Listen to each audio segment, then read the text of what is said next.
ছোলা বুট বড়া আর বেগুনি না হলেই যেন ইফতার অসম্পূর্ণ থেকে যায়।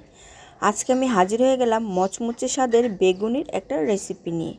আসসালামু আলাইকুম, আকলিমাস ব্লগ থেকে আমি আকলিমা সবাইকে আমন্ত্রণ জানাচ্ছি সম্পূর্ণ ভিডিওটি দেখার জন্য।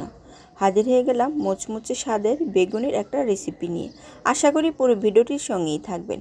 এখানে আমি নিয়েছি বেসন, আর বেসনের সাথে আমি দিয়ে দিব ময়দা। ময়দাটা দেওয়া হয়ে গেলে আমি এখানে বেকিং পাউডার দিয়ে দিব হলুদের গুঁড়া, মরিচের গুঁড়া দিয়ে দিব, অল্প একটু ধনে গুঁড়া আর স্বাদ মতো লবণ দিয়ে সবগুলো উপকরণ আমি একসাথে মাখিয়ে নিব। আর এখানে এই বেসনটা মূলত আমার ঘরে তৈরি করা, আর আমি প্রতি বছরেই ঘরেই তৈরি করে থাকি এই বেসনগুলো। আমি সবগুলো উপকরণ একসাথে মাখিয়ে অল্প পরিমাণে পানি দিয়ে দিব। আমি একেবারে সবটা পানি একসাথে দেব না, প্রথম অল্প পরিমাণে পানি দিয়ে সবগুলো উপকরণ একটু মাখিয়ে নিব। এখানে আমি সুন্দর একটা পারফেক্ট ব্যাটার তৈরি করে নিব। আর বেগুনির জন্য এই ব্যাটারটাই হচ্ছে একদম আসল, কারণ তা না হলে বেগুনিগুলো মুচমুচে হবে না আর ফুলবে না। অনেকের বেগুনি কিন্তু ভাজার পরে নরম হয়ে যায়, কিন্তু এইভাবে এই বেগুনি ভাজলে মুচমুচে থাকবে অনেকক্ষণ। আমি এখানে মাখিয়ে নিয়েছি, এরপর আবার একটু পানি দিয়ে ভালোভাবে ব্যাটারটা তৈরি করে নিব। এখানে ভালোভাবে নাড়িয়ে মিশিয়ে নিয়েছি। এরপর অল্প পরিমাণে সয়াবিন তেল দিয়ে দিব। আমি এখানে অল্প পরিমাণে সয়াবিন তেলটা দিয়ে দিব, এতে করে কিন্তু বেগুনের গায়ে বেসনটা ভালোভাবে আটকে থাকবে, পড়ে যাবে না আর সুন্দরভাবে ফুলবে। এই জন্য আমি একটু সয়াবিন তেল দিয়ে দিয়েছি। এই পর্যায়ে আমি দিয়ে দিব কয়েকটা কালো জিরা। এখানে অনেকে কালো জিরাটা পছন্দ করেন আবার করেন না, কিন্তু আমি অল্প পরিমাণে কালো জিরা দিয়ে দিয়েছি। এতে করে কিন্তু বেগুনির ফ্লেভারটা ভালো আসে আর খেতেও অনেক ভালো লাগে। আর এখানে আমি বেগুনগুলো ভালোভাবে ধুয়ে একটা পরিষ্কার কাপড় দিয়ে বেগুনগুলো কিন্তু মুছে নিয়েছি, যাতে শুকনো থাকে। আর যদি বেগুনের মধ্যে পানি লেগে থাকে তাহলে কিন্তু ব্যাটারটা বেগুনের গায়ে ভালোভাবে লাগবে না।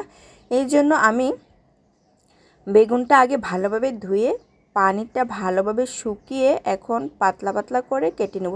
আর আমি কিন্তু বেগুন খুব বেশি পাতলা করে কাটি না, কারণ বেগুনির ভিতরে যদি বেগুনের পরিমাণ একটু বেশি থাকে আমার কাছে খেতে ভালো লাগে। এই জন্য আমি খুব বেশি পাতলা করে না কেটে মোটামুটি ভাবে একটু কেটে নিচ্ছি।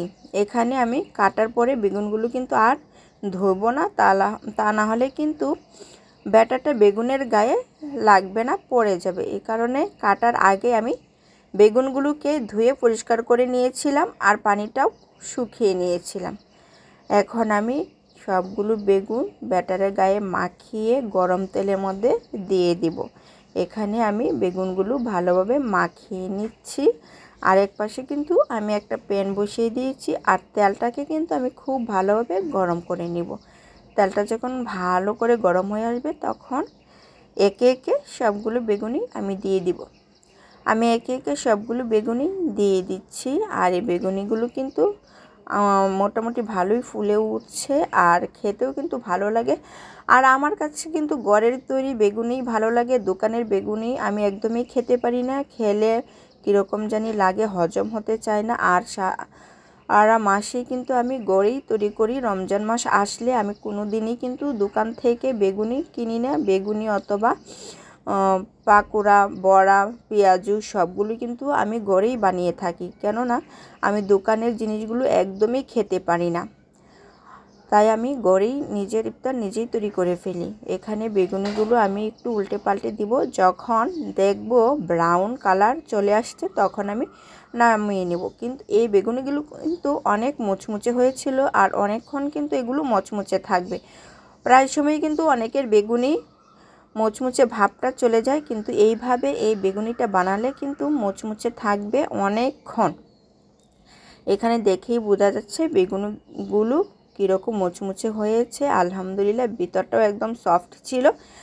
আর দোকানের বেগুনগুলো প্রায়ই কিন্তু শক্ত থাকে। আমার এই বেগুনগুলো মুচমুচে হয়েছে, প্লাস খেতেও কিন্তু অনেক মজা হয়েছে। আর এইভাবে এই বেগুনিটা বানালে খেতে খুব ভালো লাগে, পরিমাণেও কিন্তু বেশি খাওয়া যায়।